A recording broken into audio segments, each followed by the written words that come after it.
Hello, welcome to State Route Homestead. My name is Morgan. Since I've now gotten all stocked up from the pantry challenge, I wanted to go ahead and get started on prepping some meals to make it easier for us during the work week. The first thing that I've gotten started today are some black beans in the pressure cooker, so that way we can make some black bean burgers. And the second thing that I wanted to get started on for today is grinding up this pork shoulder butt. A couple of weekends ago, my husband and I found this meat grinder at the Peddler's Mall for 20 bucks. I wanted to go ahead and try out making our own sausage and our own ground pork. This, I had thought came with all the parts. It is missing one part, however. It's missing the funnel that you need to stuff sausage if you are going to make link sausage. That's fine though. We will still give it a go, see how this works for us, and I will see if I can find a universal funnel piece online to use with this machine if we ever want to do link sausages. But since this is my first time making sausage anyway, I figure we can just start out with something a little more simple and make some breakfast sausage patties. I'm actually going to be using a recipe from an Alton Brown book. It's his Good Eats 2 book. And yes, I'm using an iron to weight down my recipe book so it stays open. I'm going to be doubling the recipe from the Alton Brown book. So he calls for 2 pounds of pork. I'm going to be using 4 pounds of pork. I wouldn't say I'm a very squeamish person, but I've definitely not messed with a piece of meat this big before or this bloody before. This recipe also calls for fatback. I don't have any fatback, so I'm just going to use bacon. I'm not really sure how small you're supposed to cut this up. I'm just going to do little chunks like this. All right, moment of truth. Let's see if it grinds.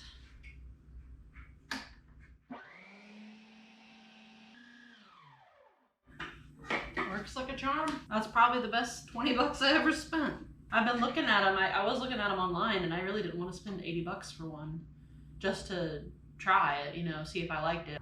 If you asked me a couple of years ago if I thought I would ever be interested in making my own sausage, I'd probably tell you there's no way. I feel like when I was younger, I used to have quite a few food aversions. I was really picky. One reason that I kind of got out of that is because of my husband. When we first met, we would go out for date night, and I got to pick some places, he got to pick some places, and he was like, oh, there's an Indian restaurant that I want you to try. I love, he loves Indian food.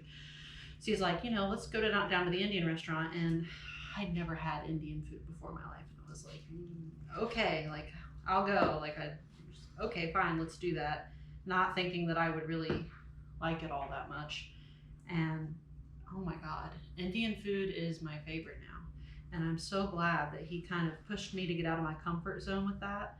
And now, we cook Indian dishes a lot of the time. In fact, that's part of what I'm doing today for freezer meals is we're going to be making some curries.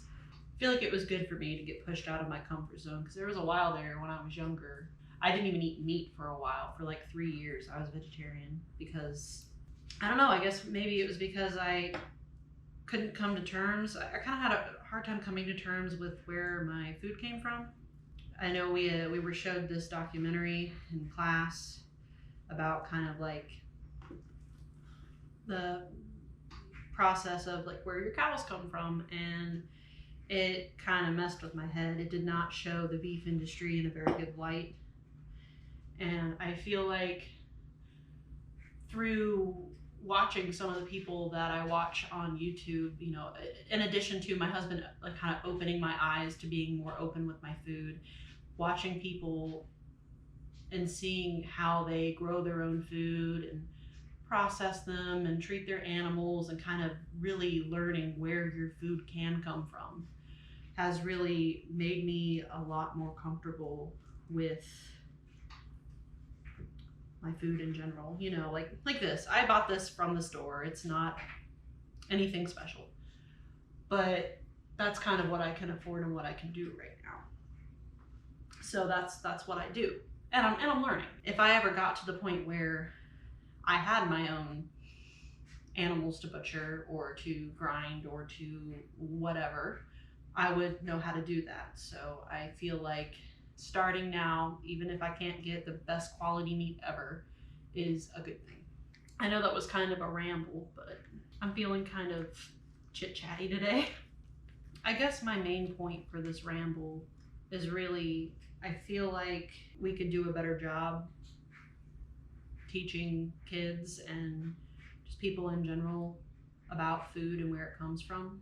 And I feel like the way I didn't really know much about where my food came from until I saw that documentary in school, and it really did something to me. And I feel like if you're going to show that side of an industry, you need to show the opposite side of it too, and kind of show practices, like the best, I guess I would say the best way to do things, but people have a lot of opinions on what the best way to do things is. But maybe just kind of show the alternative, that this is another way of thinking, that how people raise their food, and do it in a way that is more sustainable, do it in a way that some people have the opinion that it's kinder to the animals to raise them a certain way. So you think I would have grown up with a little more well-rounded teaching in that area, because I do live in Ohio. Cornfields as far as the eye can see. We're a very agricultural state. We have a lot of farm animals. We have a dairy farm right down the street from us. Like, there's a lot of that around here. And while a lot of kids did have that growing up, there was a lot of kids that were in 4-H and did the county fair and raised their own animals. I wasn't a part of that. That's just not how I grew up. I mean, my parents weren't really interested in that stuff, so I ended up not really being interested in that stuff. And I didn't even know 4-H was a thing until I got into high school. And it was well into high school that I figured out that 4-H was even a thing. Just kind of got me thinking, working with this meat today, because like I said, I've never processed anything this big. I'm supposed to add fat back to this, but there are quite a few pieces on this that have a lot of fat on them, and I'm just wondering how much of a difference it's going to make if I add that bacon in. I think I'm going to bend the rules and not use any fat back or bacon, since it already has such a high fat content, and see how it turns out.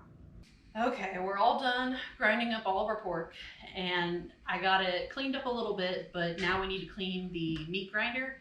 And one of the tips that Alton Brown gives in his book here is to use some stale bread to feed through the machine. Now, I don't have any stale bread, and it breaks my heart a little bit to use some home-baked bread, but this batch did get a little burnt on the bottom, and I noticed that it didn't rise as much as the other loaves, so it doesn't break my heart as much as it would to use another loaf. So we're gonna feed some bread through this to clean it out and get it all washed up, get rid of all that grease that I'm sure is in there. And the grinding plate here, there's also a tip in his book to store it in some rice, because I guess these are susceptible to rusting, and that is true, because I had to scrub some rust off the plate when I got it. So I will definitely be storing this in some rice. I feel like if you're gonna go through the trouble of having to clean this thing, you probably want to have quite a bit of meat to grind. In fact, I think this whole thing comes out. Maybe that wasn't necessary then, because if this whole thing comes out, then I should be able to clean the whole unit out. Look at that. Yeah. And I imagine that I have a bottle brush. A bottle brush will probably get down into that neck really nice. Okay, I got those parts washed up. They were actually pretty easy to get scrubbed up, and they're drying. And I also got the oven preheated so that we can get our beans spread out and dry them out in the oven for a little bit. But while I'm waiting for that to come up to temperature, let's go ahead and mix up some of this sausage. If I can find a link to this recipe, I will put it down in the description below. And if you have never checked out any of Alton Brown's books, I do recommend it. We have several of his books, and they are just chock full of all kinds of tips, tricks, and information for cooking all kinds of food. I want to set up a station for freezing these before I get started. So what I'm going to do in order to freeze these is get something flat like a cutting board and lay some parchment paper down. We'll make a layer of patties, then I'll put a piece of parchment paper in between that, and we'll just keep stacking them on each other. Then we'll get them in the freezer, we'll do a hard freeze on them, and then I can take them out once they've frozen all the way and vacuum seal a majority of them so they don't go bad in our freezer. And then probably the other half I'll just put in a regular Ziploc bag and just push all the air out, because there's really no need to vacuum seal it if we're going to go through it in the next 2 to 3 months anyway. So now we've got our little station, or whatever you want to call it, set up. Stick our hands into it. That's the beauty of making something from scratch, I guess, is that you can make it what you want to make it. Okay, so I'm done with these. We got exactly 30 patties. We were supposed to get 32, I think.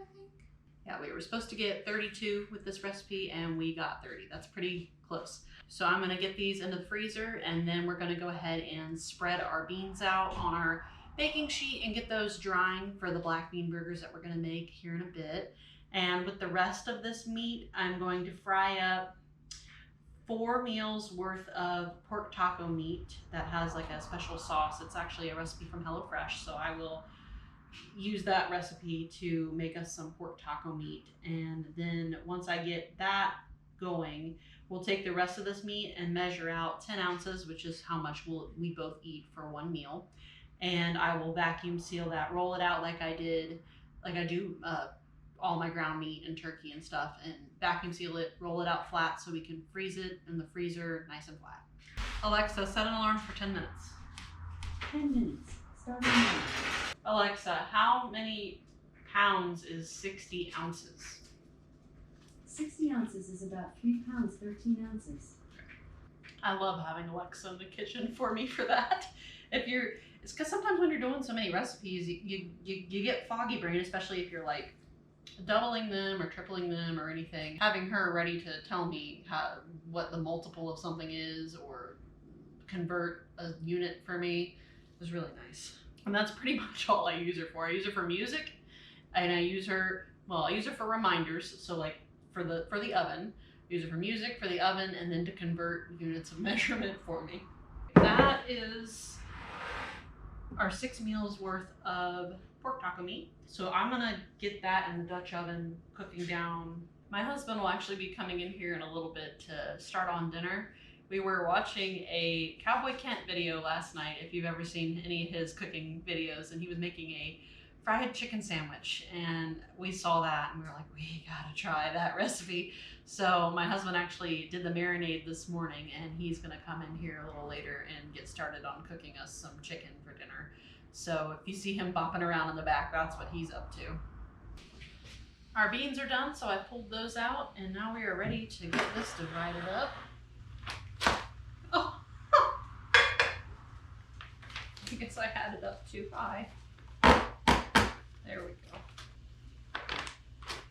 I'm kind of glad that I didn't put that bacon into our pork, because there's a lot of fat coming off of that I'm cooking up. So our pork is starting to get a little color here, but can you see all of that grease that's in the bottom? That is a lot of grease. Okay, these are all rolled out, ready to go in the freezer. We got 6 of these, so that's 6 meals for us. Plus, we got 6 taco meals from that pork butt and 30 sausages. So we just did the math. We paid $30 for that pork butt, or maybe it might have been 33, but we did the math based off of $30. That means we spent $1.55 on the meat portion of our meal per meal for buying that big pork butt and grinding it ourselves. That is a win in my book. That sounds pretty good to me, because I am more than willing to put that effort in. I mean, how many meals we got out of this? It was not that hard. It was not that hard to grind your own meat. It really wasn't. I will put that amount of effort into grinding my own meat if it's going to save me money. So I have the recipe card for the sauce for that sitting around here somewhere. I think it's in my office, but I don't feel like digging it out, so I'm just going to look it up on my phone. That's the one thing I like about the HelloFresh recipes. When we find one we like, but we haven't tried one that we haven't liked. So if you're looking for new recipe ideas, I would go to the HelloFresh website.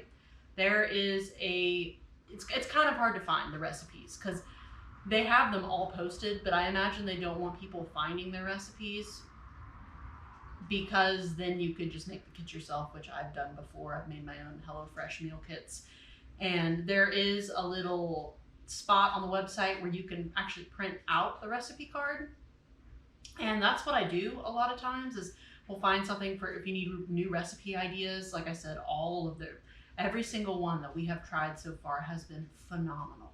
So I'll go peruse their website and find something that sounds good, print it out, and we'll go give that a go. So we've got 2 cooks in the kitchen now, so this should be pretty fun.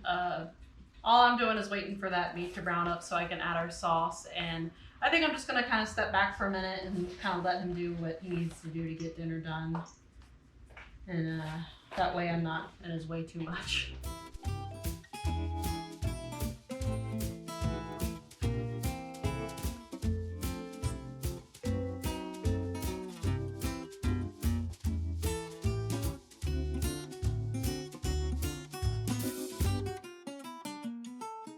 I did not feel like chopping these cashews tonight, so I just blitzed them in the blender until they looked about a good consistency. They're a little powdery at the bottom, but it's fine.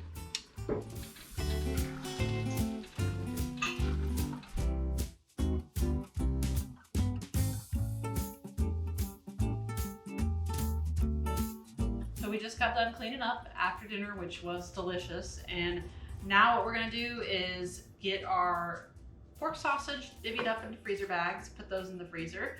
We'll get our black bean burgers put together, and then I'm going to make a chicken korma sauce tonight. I have decided that I will save the chicken curry sauce for a different night because we are kind of getting pretty late here. It's almost 8 o'clock, so I kind of want to wrap up what we're doing since it is Sunday. I don't want to have a really late project night tonight. And I will just save that either for tomorrow or for a different day.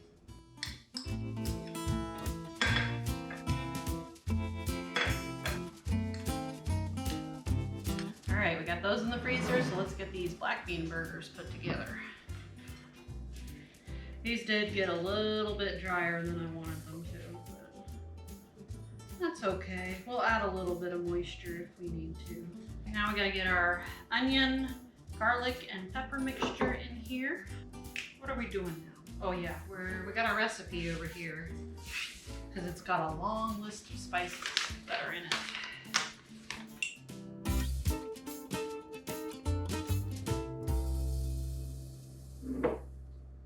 Oh, that'll be fine. A little more is not going to hurt anything. Calls for feta cheese. We don't have feta cheese, so I'm going to use some of this black truffle goat cheese. I'm so excited to try this. I've never had the black truffle before. Okay, let's see.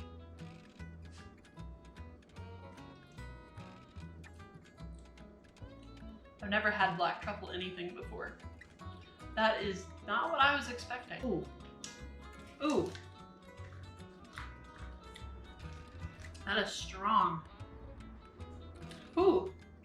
Yeah, I kind of wish I would have gone into that knowing that that was going to be like a kind of a tart, strong flavor. I think it'll be good with this though. 1 tablespoon of Worcestershire sauce, and I think I'm going to do that first and then do the ketchup. 2 tablespoons of ketchup.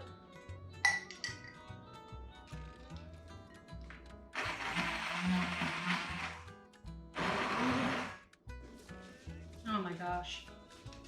I don't think I've had such a beautiful consistency from a black bean burger batter before. That is beautiful. I'm gonna have to do this every time now. Look how well that's sticking together. Oh my gosh. So I thought I over dried my beans. I did not. That is beautiful. Oh my gosh. I love that. That's great. I wish I could make black bean burgers this good when I was vegetarian when I was younger, and then maybe I wouldn't have been so hungry all the time. That's ultimately why I had to stop being vegetarian. I was not doing it the right way. I was not eating healthy. And I got to the point where I felt really weak all the time and tired. And so I ended up going back to eating meat. I'm gonna go ahead and get these in the freezer now. Our last meal for the night is some chicken korma. And this recipe is going to be a little different because I actually could not find a good recipe online for a freezer version of chicken korma, because usually the way you make chicken korma is you like marinade, spice the chicken, cook the chicken, and then make the sauce and pour it over the chicken. I want to make a freezer friendly version that is basically two parts. I'll have the diced chicken in one bag and the sauce in another. And most importantly, the sauce without the coconut cream in it. That way I can add as much coconut cream as I want later to it when I cook it, and having that much fat in the actual sauce isn't gonna affect the texture with it being frozen. So I went and took the recipe that I like for chicken korma and converted it to a freezer recipe. So just the sauce part, and we're gonna try it out tonight and see how it is. And I will actually have a link for this in the description below if you're interested in seeing my adaptation. I'll let you know how it turns out and if it's a comparable way to make it. That way, if it is comparable and it tastes pretty decent, I will be happy with that for a weeknight meal. So the first thing that we have to do is get an onion sauteed up, and I did not feel like chopping one because it's getting late. So I just blitzed it up in the food processor and we'll get it over on the stove cooking.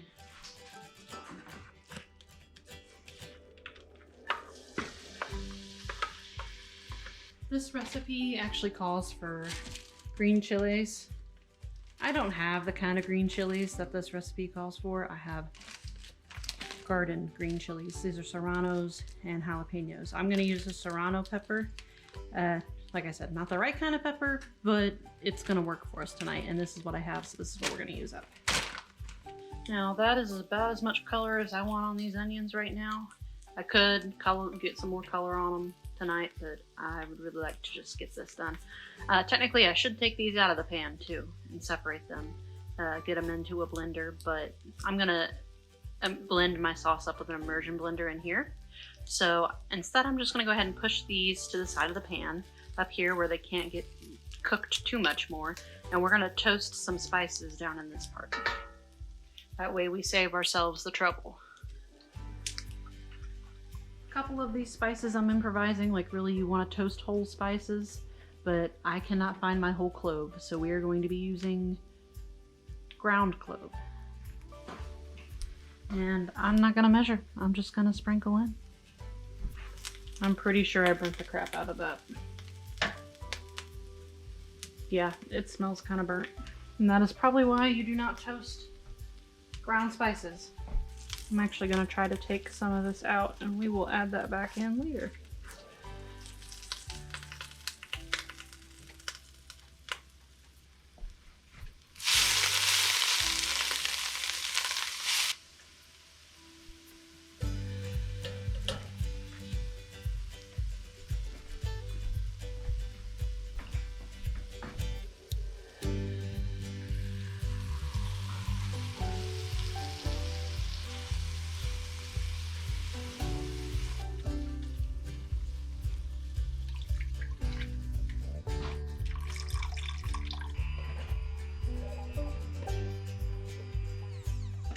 I did give it a taste test.